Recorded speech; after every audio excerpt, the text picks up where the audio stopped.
doing cocaine and fucking stuff, fucking girls. What do you want to get from this interview? I want to see how much you've changed. No, because you're a people. Mike Tyson absolutely went off on Jake Paul after Paul pulled out of the fight with Gervonta Davis.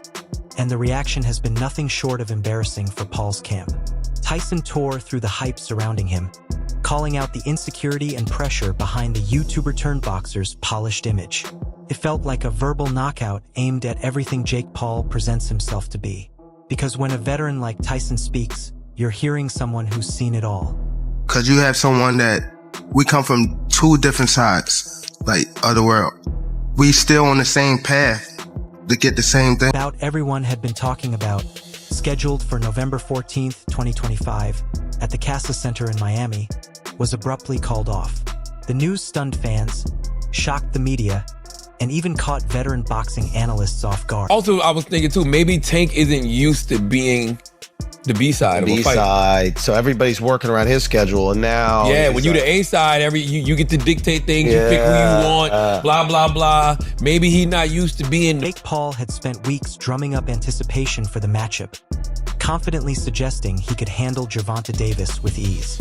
He carried himself like the outcome was already decided, as if victory was a formality. But that storyline unraveled almost instantly once the fight was called off. And Mike Tyson wasted no time pointing out the weaknesses in the image Paul has worked so hard to project. The Jake Paul-Tank Davis fight has officially been canceled. It is off. It is not happening on the... Cancellation quickly turned into a headline of its own. Jake Paul announced that he was stepping away from the fight out of consideration for the legal issues Gervonta Davis was dealing with at the time. That fight that was supposed to go down with Jake Paul and Gervonta Tank Davis in Miami on November 14th is not happening. It has been canceled officially, and this comes, not too long after Gervonta Tank Davis was accused of assaulting a woman at a strip club. And you know what I heard? I heard that Gervonta Davis was being very difficult to work with, and Netflix was just waiting for a reason. Paul explained that he didn't want to move forward with a match clouded by ongoing legal matters, saying his decision was based on responsibility and long-term strategy. He presented it as a calculated choice, steering clear of unnecessary controversy, keeping the sport's image clean, and reinforcing his brand as a fearless competitor who enters the ring on his own terms. And as he put it, we're on worldwide television. No, I know. He's a good showman. Fellow. Tyson wasn't convinced. The former heavyweight champion spoke bluntly about Paul's explanation, suggesting it didn't hold much weight and sounded more like image management than a meaningful stance. Tyson emphasized what many observers had been tiptoeing around. Paul's rise, driven by hype, social media momentum, and strategic promotion, had never been tested against someone of Davis's world-class caliber, T.O. Tyson. This move didn't look like a gesture of respect. Instead, he felt it reflected Paul misjudging the challenge ahead and perhaps placing too much confidence in his own readiness.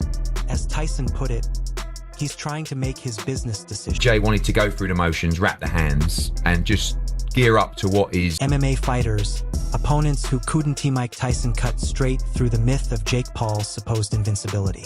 He pointed out that most of Paul's 12 victories, 7 of them by knockout, came against opponents who were not established Primera professional boxers. Many were MMA crossovers or fighters outside Paul's natural weight range, making the matchups far from traditional boxing tests. Even Paul's most talked about win, a split-decision exhibition with Tyson in 2024, was viewed by many as more of a spectacle than a demonstration of superior technique. Tyson's message was clear. Paul had yet to face someone who represented a true elite-level threat. And in Tyson's view, Gervonta Davis, with his explosive speed and dangerous power, fit that description perfectly. Kind of in an exit strategy and got to moving. Paul's claim looked even more unrealistic once you compare the basic stats. Gervonta Davis competes at lightweight, a division defined by elite speed, sharp movement, and technical accuracy. Jake Paul, meanwhile, has spent nearly his entire career fighting much higher on the scale, usually at cruiserweight and even dipping into heavyweight territory, where size and raw power are the main advantages.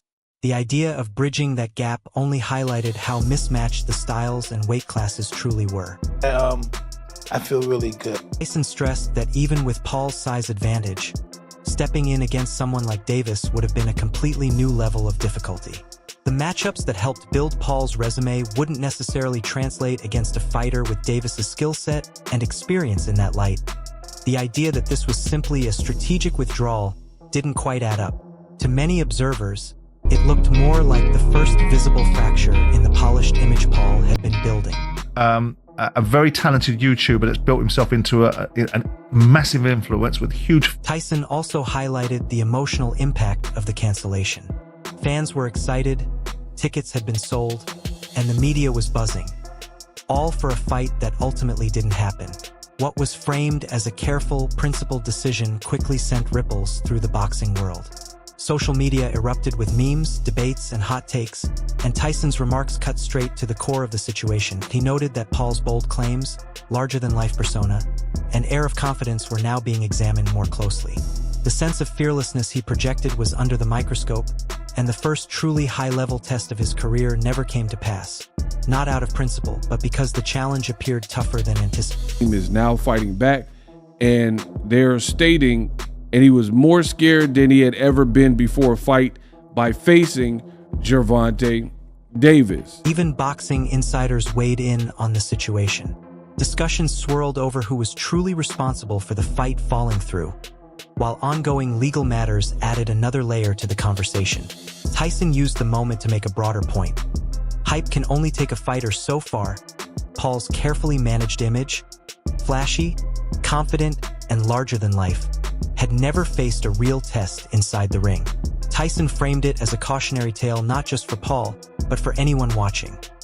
The boxing world is relentless, and true skill, preparedness, and the willingness to face elite competition are what separate accomplished fighters from social media stars. While Paul's rise has been impressive in terms of promotion and audience reach, it was built on foundations that had yet to face genuine pressure. In Tyson's view, this was a story of overconfidence, misjudgment, and the limits of a career engineered more for spectacle than for substance. His critique stripped away the bravado, revealing the vulnerabilities behind Paul's public persona.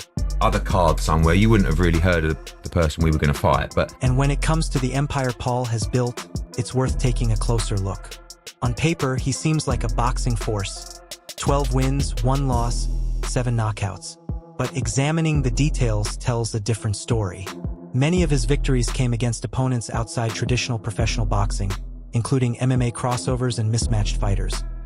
Even his most talked about win, a split decision exhibition with Mike Tyson in 2024, appeared impressive at first glance, but Tyson was 58 at the time, making a comeback that, while brave, wasn't the same as facing a prime, elite-level competitor.